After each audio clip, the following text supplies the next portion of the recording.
지난 한 주간 동안에는 참 사건 사고가 많이 일어났었습니다. 포괄적 차별금지법이 발의되면서 한국교회와 또 다음 세대를 걱정하고 있는 학부모 연합, 거기에서 극심한 반발이 있었습니다. 또한 정부에서는 코로나19를 핑계로 7월 10일부터 교회에서 식사와 소모임 금지 명령을 내렸습니다. 지금처럼 정규 예배는 드릴 수 있지만 교회 안에서의 다른 서로 소모임을 가지거나 함께 밥을 먹으면 벌금형을 내리겠다는 것입니다. 이에 대해서 교회 안팎에서는 교회에 대한 탄압이 본격적으로 시작됐다라고 말을 하고 있습니다. 그뿐 아니라 또 어떤 사건이 있었습니까? 전 서울시장인 박원순 시장이 스스로 목숨을 끊었습니다. 동성애자들에게 매우 호의적이면서 차별금지법 제정을 위해서 굉장히 앞장섰던 그런 분인데, 아이러니하게도 여비서를 성추행한 그 사건으로 조사를 받다가 모두에게 미안하다라고 하는 그 유서를 써놓고 스스로 목숨을 끊은 것입니다. 이런 소식들을 접하면서 여러분들 어떤 생각이 드셨습니까? 저는 이 얘기를 들을 때 참 가슴이 먹먹해지는 것을 느꼈습니다. 어떻게 이런 일들이 있을 수 있는가 생각했습니다. 여러분, 근데 이런 모든 사건들을 우리가 바라볼 때에 그냥 현상적으로만 바라보지 말고 믿음의 눈으로 그 뒤에 있는 이면적인 부분들을 바라볼 수 있는 사람들이 되어야 합니다. 지금 이 땅에서 일어나고 있는 모든 일들은 보이는 어떤 것이 아니라 보이지 않는 세계의 싸움입니다. 여러분, 이것을 영적 전쟁이라고 하죠. 지금 영적 전쟁이 일어나고 있는 겁니다.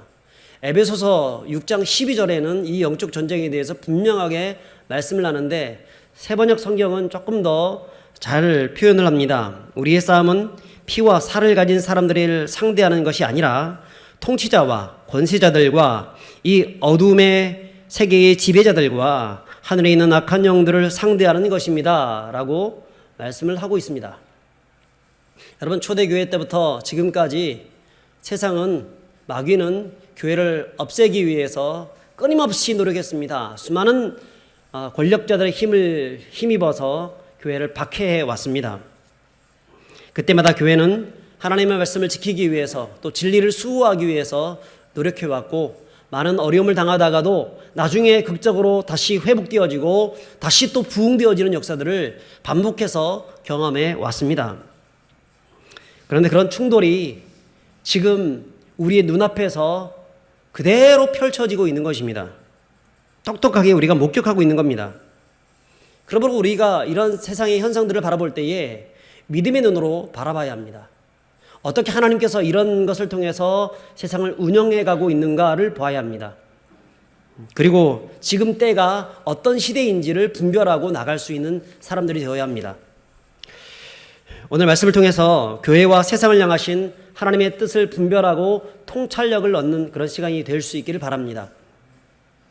이제 오늘 본문을 우리가 본격적으로 다루기 전에 2주 전에 이 말씀을 나누었었는데요. 32절까지 말씀을 나눌 때 그때 어떤 사건들이 있었는지를 한번 살펴보는 것이 굉장히 중요합니다. 오늘 본문을 이해하는 데 있어서 매우 중요합니다. 여러분, 사도들이 말씀을 전했습니다. 교회는 점점 부흥했습니다. 그랬더니 시기가 가득했던 제사장들과 또한 사두개인들, 사내들인 공회원들이 같이 합심해서 군대를 파송하여서 그 사도들을, 아무런 죄가 없었던 사도들을 잡아 가둡니다. 왜 가두었습니까? 죽이기 위해서. 오늘 3절에 보니까 그들을 없이하고자 할세라고 되어 있습니다. 죽이기 위해서 잡아 가뒀습니다. 예수님을 죽였던 것처럼 그들도 죽이려고. 여러분, 사도들이 죽게 되면 어떤 일이 벌어질까요? 점점 부흥하고 있었던 초대교회가 급격하게 무너질 수밖에 없겠죠. 그게 사탄이 원하는 일이었습니다. 그래서 이 사내들인 공회, 요즘 말로 치면 이 국회의원들이 같이 모여서 사도들, 이 교회의 수장들을 잡아가지고 죽이려고 했던 것입니다. 자, 그때 하나님은 어떻게 하십니까? 천사를 보내십니다. 감옥에 갇혀 있었던 그들 사도들을 구원하십니다. 그리고 구출하시고 난 다음에, 야, 너희들 멀리 피해라, 도망가라 이렇게 얘기하지 않고 즉시 나가서 백성들에게 말씀을 전해라 라고 말씀을 합니다. 우리 같았으면 도망가라 라고 얘기할 것 같은데 그렇게 하지 않고 있습니다. 왜 그렇게 하고 있는가? 그리고 실제로 보면 도망가지 않고 하나님 말씀을 그대로 나가서 증거했다가 다시 또 잡혀 들어가게 되고 또 어려움을 겪게 됩니다. 왜 이렇게 천사가 이런 명령을 내리고 있는가? 우리 지난 시간에 이것에 대해서 같이 몇 가지 이유들을 나누었습니다. 여러분, 첫째 이유가 무엇입니까? 사도들을 향하여서 하나님이 지금 너희와 함께하고 있다는, 임마누엘의 하나님이라는 것을 보여주기 위해서 그런 것입니다. 여러분, 어려움 당하고 힘들 때에 이 어려움을 이길 수 있는 힘이 어디 있습니까? 성도가. 그것은 하나님이 나와 함께하고 있구나, 이 어려움 중에서도. 그럼에도 불구하고 나를 돕고 있구나, 이 사실을 느껴질 때에 우리는 용기를 낼 수가 있는 것이죠. 그걸 보여주고 있는 겁니다. 내가 너와 함께하고 있다. 그것을 보여주기 위해서 이런 사건들을 허락해주고 있습니다. 특별히 이 천사를 통하여서, 극적 체험을 통하여서 하나님이 그들과 함께하고 있는 것을 보여주고 있는 것입니다. 두 번째는 뭐냐면, 대제사장들과 사두개인들을 향하여서 지금 이 모든 일은 하나님이 친히 개입하여서 일하고 있는 것을 그들에게 보여주기 위함이었습니다. 여러분, 제사장들과 사두개인들은 무엇을 믿지 않는 사람들이냐면 부활을 믿지 않는 사람들이고 천사를 믿지 않는 사람들입니다. 그런데 이런 특별한 기이한 일들, 아주 참 당혹스러운 일들을 통하여서 하나님이 천사를 통해서 지금 초대교회에 역사하고 있다는 것을 보여주고 있는 것입니다. 그리고 세 번째는 무엇입니까? 세 번째는 우리 지난 시간에 제가 오늘 본문 이 33절부터 연관되어져 있다고 얘기를 했습니다. 그래서 다음 시간에 제가 말씀을 드린다고 했죠. 오늘 제가 이따가 말씀드리겠습니다. 그리고 네 번째는 뭐냐면, 여러분, 사도들의 가장 큰 사명이 뭐죠? 너희는 온 천하에 다니면서 만민에게 복음을 전파해라 합니다. 땅끝까지 내 증인이 되리라입니다. 하나님의 말씀을 증거하는 것이 사도들의 사명이었습니다. 그렇기 때문에 끝까지 그 사명을 감당하라고 사도들의 그 사명을 일깨워주기 위해서 하나님이 그렇게 하고 계신 것입니다. 마지막 다섯 번째는 뭐냐면, 생명의 말씀을 전하는 일에는 그 어떤 것도 방해받을 수 없다는 겁니다. 감옥에 가두는 것도, 심지어는 목숨을 끊고 사람을 죽이는 일조차도 생명의 말씀을 증거하는 일에는 결코 방해받을 수 없다. 그런 사람들을 가두어 줄 수 없다라고 말씀하는 거예요. 여러분, 지난 시간에 이 다섯 가지를 말씀을 드렸습니다. 자, 그 중에서 세 번째를 제가 말씀을 드리지 않았는데요. 그것이 오늘 본문의 말씀과 굉장히 연관이 되어 있다는 겁니다. 오늘 본문에 누구와 연관되어 있냐면 가말리엘이라고 하는 사람과 연관되어 있습니다. 여러분, 가말리엘이라는 사람을 주목하십시오. 우리 33절과 34절을 한번 읽어보겠습니다. 자, 시작. 그들이 듣고 크게 노하여 사도들을 없이하고자 할세. 바리새인 가말리엘은 율법 교사로 모든 백성에게 존경을 받는 자라. 공회 중에서 일어나 명하여 사도들을 잠깐 밖에 나가게 하고. 여러분, 여기서 가말리엘이 등장하죠. 자, 그 사람이 바리새인이라고 합니다. 바리새인. 바리새인은 어떤 사람이냐면 하나님의 율법의 말씀을 그대로 지키려고 노력하는 사람이고, 이 사람들은 천사를 믿는 사람들이에요. 그 다음에 부활도 믿는 사람들입니다. 사두개인들과 다른 종류의 사람들입니다. 여러분, 우리나라도 우리나라 같은 경우에도 우파가 있고 좌파가 있는 것처럼 이 나라에도요, 뭐가 있었냐면 바리새인들이 있고 바리새파가 있었고 사두개파가 있었습니다. 그런 파들이 있었어요. 그런데 사두개파는 뭐냐면 부활을 믿지 않고 천사를 믿지 않아요. 그리고 이 사람들은 기득권자들입니다. 이 사람들은 로마의 앞잡이들입니다. 그리고 굉장히 현실주의자들입니다. 그러니까 그런 것들을 믿지 않는 것이죠. 그에 반해서 이 바리새파들은 정말 신실한 믿음대로 성경에 있는 그대로 글자 그대로를 똑같이 지켜보려고 노력하는 사람들입니다. 그래서 그 사람들 중에서는 율법학자들이 굉장히 많이 있었습니다. 근데 이 가말리엘은 율법학자들 중에서 가장 뛰어난 율법학자라고 얘기할 수 있는 라반이라고 하는 칭호를 받고 있는 그런 사람이었습니다. 라반은 뭐냐면 유대인들 전체 중에서 라반이라는 이름을 가진 그 칭호를 받고 있었던 딱 세 사람이 있었는데요. 한 사람이 누구냐면 여러분 우리가 잘 알고 있는 학사 에스라를 라반이라고 했습니다. 그래서 3대 라반이 있습니다. 오늘날까지 이스라엘에 3대 라반이 있는데 첫째는 에스라입니다. 에스라. 두 번째는 대학자 힐렐입니다. 힐렐. 세 번째가 바로 이 가말리엘이라는 사람이 3대 라반 중에 한 사람입니다. 이 사람은 대단한 사람이죠. 반대하는 사두개파 사람들에게조차도 굉장히 존경을 받는 어른이었습니다. 그런 가말리엘. 근데 이 사람은 또 누구의 손자였냐면 힐렐의 손자이기도 했습니다. 그래서 가말리엘이 죽었을 때 유대교의 그 율법 해설서인 미슈나가 이렇게 말을 했습니다. 라반 가말리엘 장로의 죽음과 함께 율법의 영광이 중단되었다라고 말을 했습니다. 율법의 태양이 졌다는 것입니다. 그만큼 그야말로 율법 안에서 위대한 사람이 바로 이 가말리엘이라는 사람입니다. 근데 여러분, 오늘 가말리엘이 지금 어떻게 하고 있습니까? 사내들인 공회원들이 사도들을 없이하려고 할 때에 손사래를 치면서 그들을 막아서고 있습니다. 그렇지 못하게 하고 있습니다. 여러분 34절에 보니까 이 가말리엘이 사도들을 잠깐 바깥에 나가고 하고 난 다음에 공회원들에게 35절부터 39절까지 말씀을 하고 있는데 여러분 그 중에서 35절부터 37절까지만 한번 같이 합심해서 읽어봤으면 좋겠습니다. 시작. 말하되 이스라엘 사람들아 너희가 이 사람들에게 대하여 어떻게 하려는지 조심하라. 이전에 드다가 일어나 스스로 선전하며 사람이 약 400명이나 따르더니 그가 죽임을 당하며 따르던 모든 사람이 흩어져 없어졌고 그 후 호적할 때에 갈릴리의 유다가 일어나 백성을 꾀어 따르게 하다가도 그도 망한즉 따르던 모든 사람들이 흩어졌느니라. 여러분 지금 가말리엘이 두 사람의 예를 들고 있습니다. 드다라는 사람과 갈릴리 유다라는 사람의 예를 들어서 오늘날 그때 당시 그 초대교회의 예수의 운동에 대해서 이야기를 하고 있는 겁니다. 자, 드다에 대한 사건에 대해서 보면 성경에는 구체적으로 이 사건이 기록되어 있지 않습니다만 유대인 역사가인 요세푸스가 그의 기록에 이 드다 운동에 대해서 잘 기록해 놓고 있습니다. 파두스라고 하는 이 로마 총독이 유대 총독으로 유대를 다스리고 있을 그때에 드다라고 하는 이 마술사가 일어납니다. 그리고 자기가 마치 어떤 메시아라도 자칭하면서 그렇게 일어납니다. 많은 사람들이 따랐습니다. 400여 명의 사람들이 그를 제자로 막 따라다닙니다. 그리고 이 사람이 얘기를 합니다. 내가 요단강을 한번 갈라보겠다 해가지고 요단강에 딱 나타났습니다. 그때 포위하고 있었던 로마 병사들이 이 사람을 잡아가지고 그 자리에서 참수행을 시켜버립니다. 죽어버린 것이죠.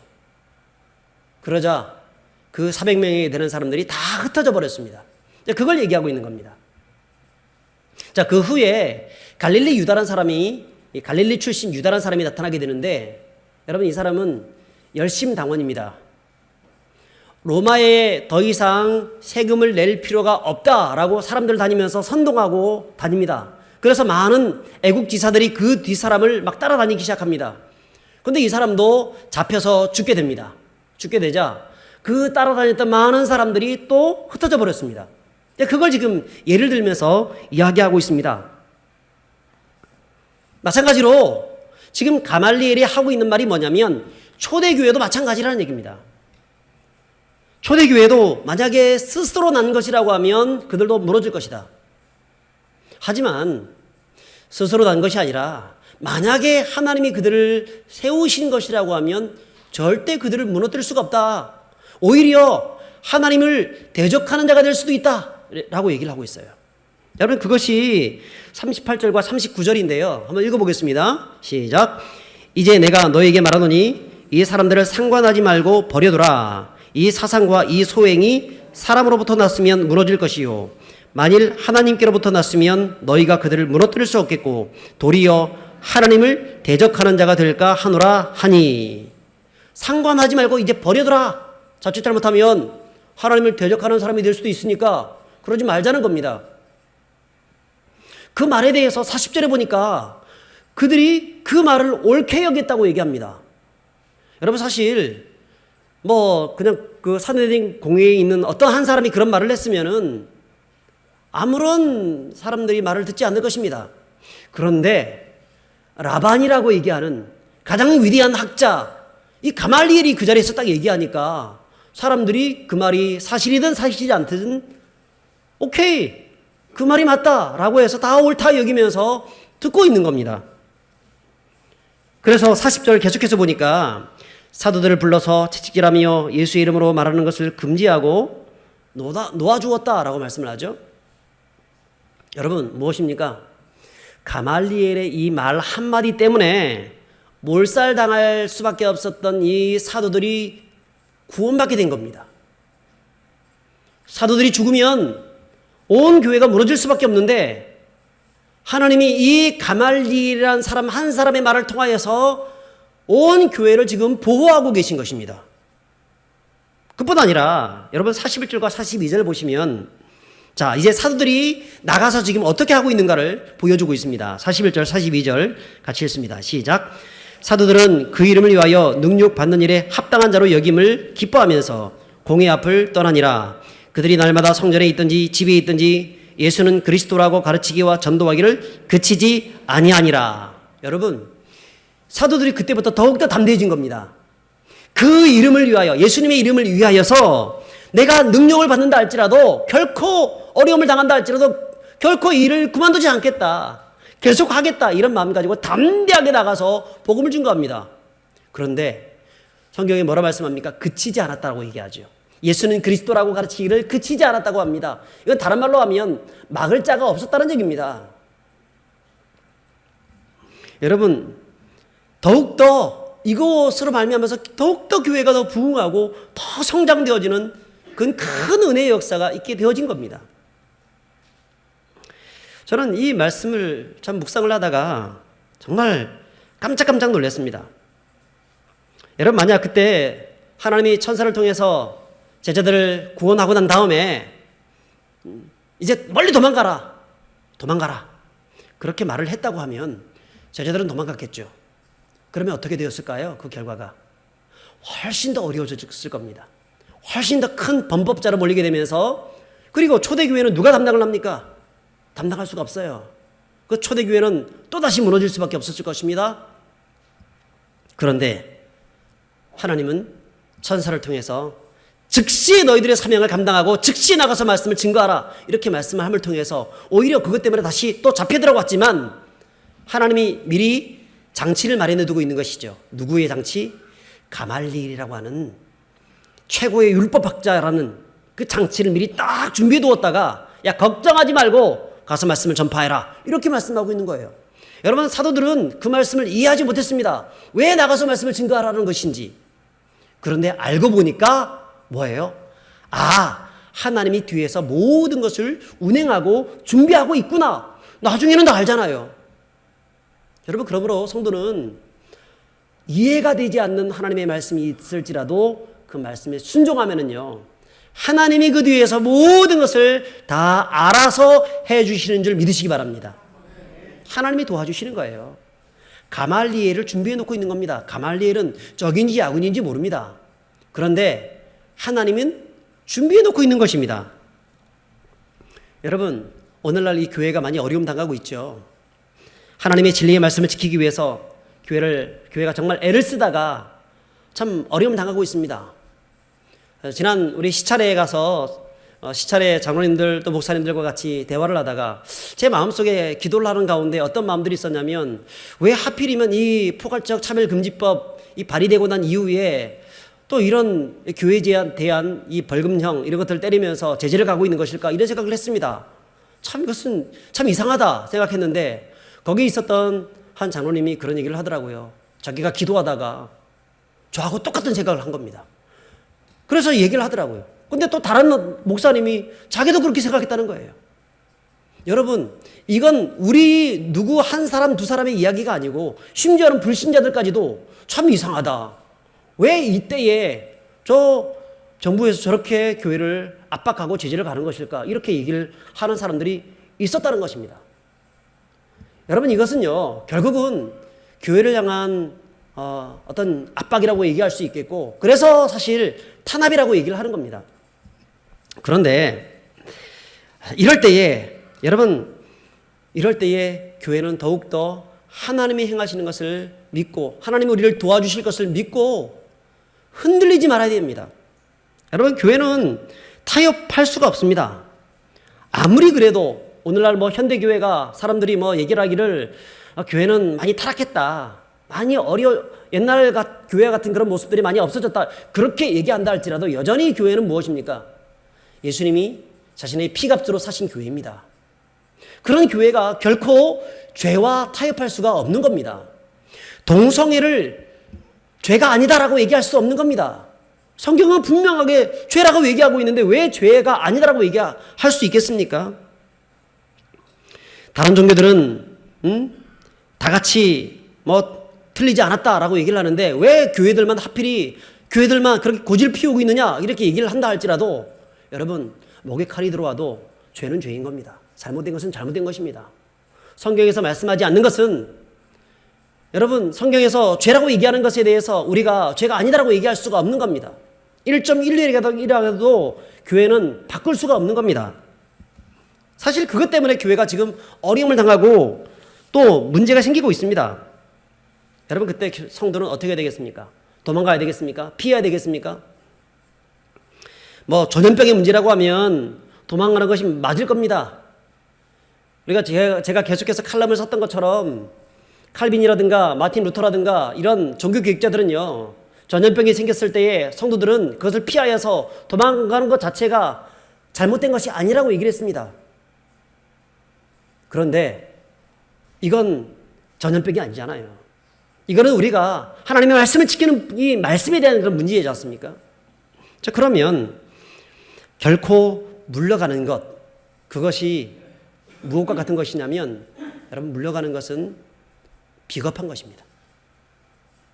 교회는 물러가지 말고 교회가 해야 할 사명들을 끝까지 감당해야 되는 겁니다.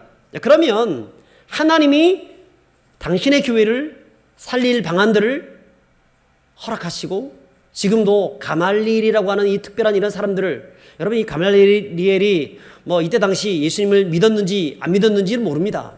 그런데 이런 사람들을 통해서라도 교회를 구원하시는 방편들을 주께서 마련해 주시는 것입니다. 역사적으로 늘 그래 왔습니다. 로마 시대 기독교의 박해가 극에 달하고 있을 때, 여러분, 콘스탄티누스라고 하는 그 황제를 예수 믿게 만들었습니다. 그리고 교회를 구원하셨습니다. 중세 교회가 타락해졌을 때 마틴 루터와 칼빈 등을 일으켜서 교회를 다시 회복시키셨습니다. 그러므로 오늘날에도 두려웠거나 떨거나 도망가거나 비겁하게 그렇게 하는 것이 아니라 하나님의 말씀을 의지하여서 말씀의 사명을 잘 감당하고 있으면 초대교회 때의 이 가말리엘을 통하여서 사도들을 구원하시고 교회를 구원하셨던 하나님께서 오늘날도 우리를 구원하시는 줄 믿으시기 바랍니다. 자, 그러면 가말리엘은 어떤 사람일까? 조금 더 구체적으로 가말리엘에 대해서 공부해 보는 것이 필요하겠습니다. 가말리엘의 할아버지는 제가 아까 말씀드린 것처럼 누구라고 그랬습니까? 대학자인 이스라엘 유대인의 3대 라반 중에 한 사람인 힐렐이라고 했습니다. 힐렐, 아주 유명한 사람입니다. 위대한 사람입니다. 자, 그러면 그 부친이 누구였을까요? 그 부친. 할아버지가 힐렐이었다고 하면 그 부친이 있을 거 아닙니까? 여러분, 그 부친은 시므온이라는 사람인데요, 시므온은 산헤드린 공회의 회원이었습니다. 아주 촉망받는, 아주 사람들의 존경받는 그런 학자였습니다. 그런데 이 사람이 점점 이제 나이가 들어가면서 이 사람의 소원이 한 가지 생겼습니다. 뭐냐면 메시아를 보고 싶어하는 그런 소원이 있었습니다. 메시아를 만났으면 좋겠다는 마음들이 있었습니다. 그리고 하나님께 기도했습니다. 나에게 메시아를 보여주십시오. 그랬더니 누가복음 2장에 시므온 할아버지가 등장하죠. 그가 메시아를 만납니다. 그리고 이스라엘의 별, 이스라엘의 영광된 메시아를 찬양합니다. 그 사람이 바로 가말리엘의 아버지 시므온이었다는 것입니다. 그러면 오늘 성경에서 사도들이 공회에 잡혀서 곧 죽을 지경이 되었을 때, 그들을 설득하여서 석방시킨 것은 결코 우연이 아닐 수 있다는 것입니다. 여러분, 그것은 하나님의 오랜 구원의 경륜 속에서 이루어진 사건이라고 볼 수 있겠습니다.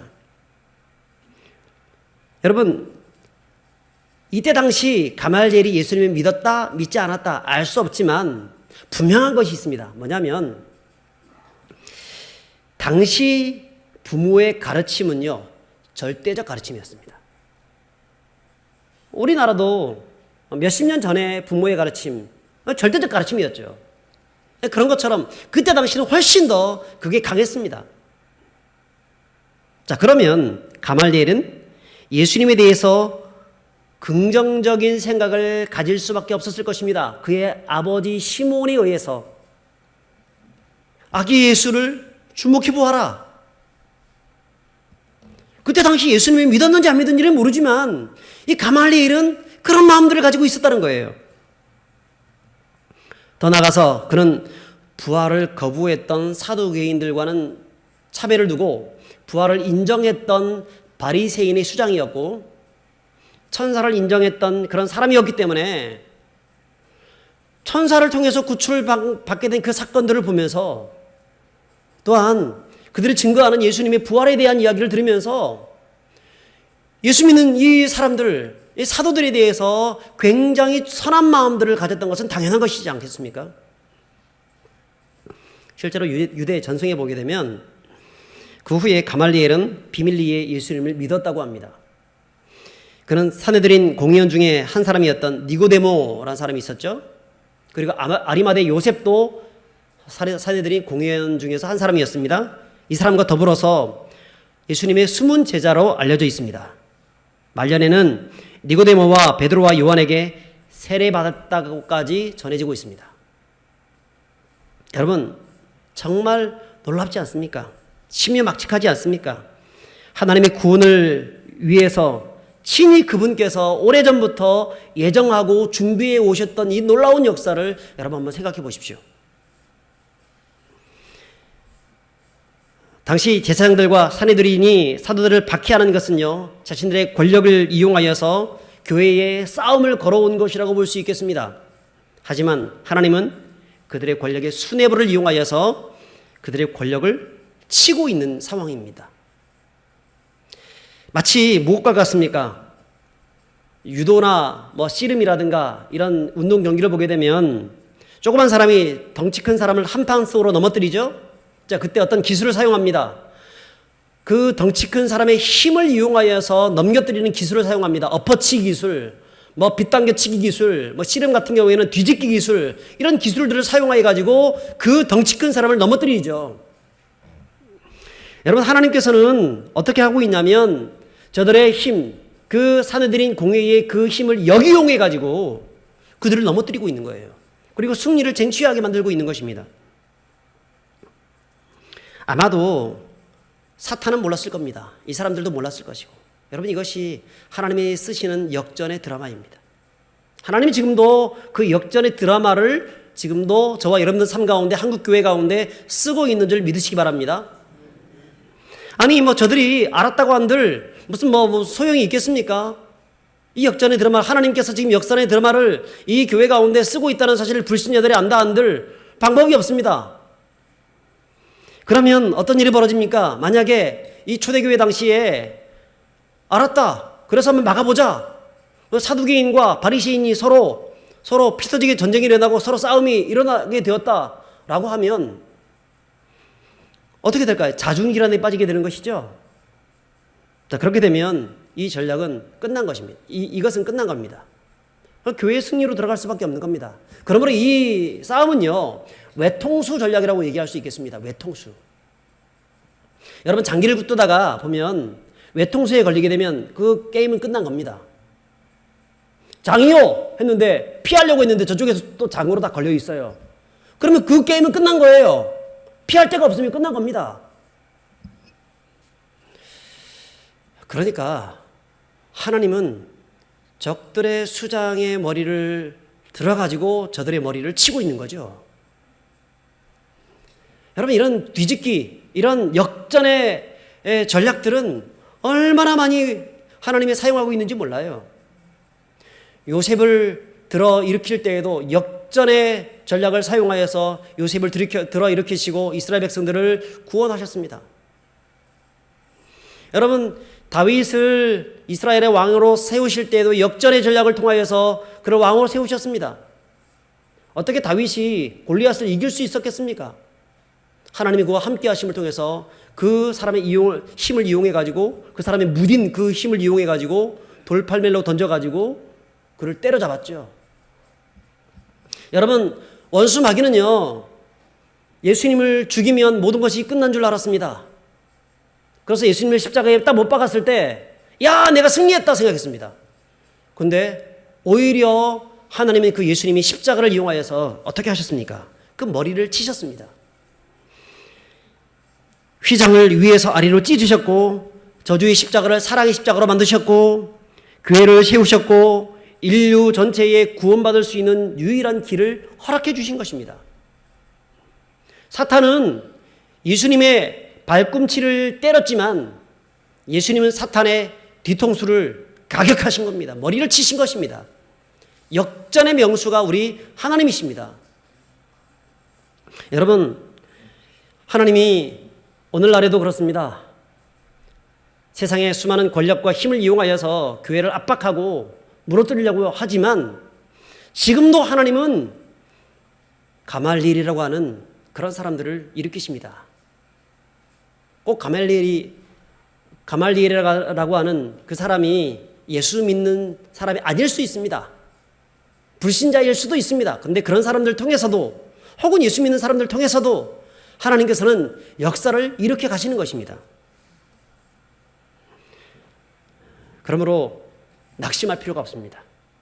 오늘날 여러 가지 어려운 여건 속에 있지만 낭망하거나 절망할 필요가 없습니다.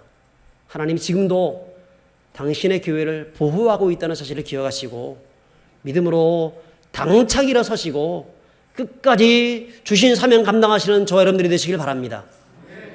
물론 우리 인생에서 우리가 기대하는 역전의 드라마가 항상 규칙적으로 있는 것은 아닙니다.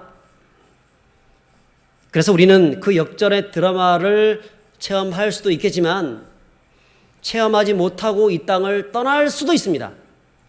그럼에도 불구하고 하나님의 주권이라고 하는 신비한 공간이 우리에게 없어지는 것이 아닙니다. 우리가 떠나도 주님은 당신의 주권으로 역전의 드라마를 계속해서 써나가실 것입니다.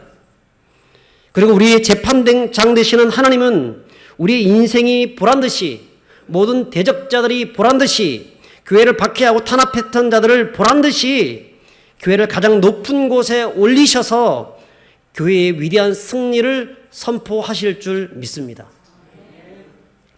한 가지만 말씀드리고 말씀을 맺겠습니다. 오래전에 중국의 모택동으로 인해서 중국의 문화혁명이 일어나면서 수많은 선교사들이 쫓겨났습니다. 그때 마지막으로 쫓겨났던 한 선교사님이 자기가 늘 제자 훈련시켰던, 그래서 목회자를 세웠던 중국의 한 목사님과 차를 한잔하게 되었습니다. 떠나기 전에 우리가 되어서 이렇게 질문을 합니다. 목사님, 이제 앞으로 엄청난 박해가 몰려오게 될 텐데 어떻게 하시겠습니까? 그러자 그 목사님이